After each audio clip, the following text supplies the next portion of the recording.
Trade means buying and selling of goods and services. Buying and selling of goods and services within the boundaries of a nation is known as internal trade. If you buy goods and sell goods in bulk quantity, it is known as wholesale trade. If you buy goods in small quantities and sell it in small, so wholesale trade का flow chart क्या बनाओगे? Manufacturer to wholesaler to retailer. Retail trade का क्या बनाओगे? Wholesaler to retailer to.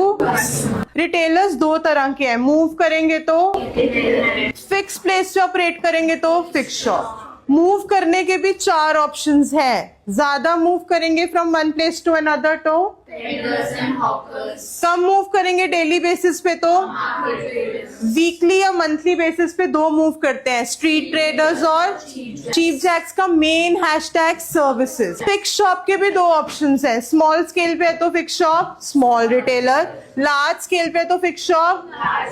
Fix shop small में अगर आपकी store residential area के पास है तो कौन सा स्टोर है?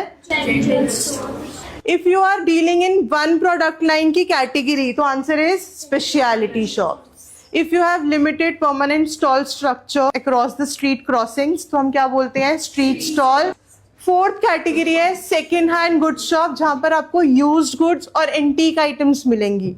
Used goods at a lesser price, antique items eight heavy prices. इसके बाद हम आ रहे हैं फिक्स शॉप लार्ज रिटेलर्स पे. अब लार्ज रिटेलर्स के 2 ही पॉइंट्स हैं. डिपार्टमेंटल स्टोर्स में वैरायटी ऑफ प्रोडक्ट्स मिलते हैं. It is a large establishment offering a variety of products under one roof and that too well defined departments provide all the facilities like salons, restaurants, everything is available. जब ma'am network of retail shops की बात करेंगी तो क्या होगा answer? Chain store.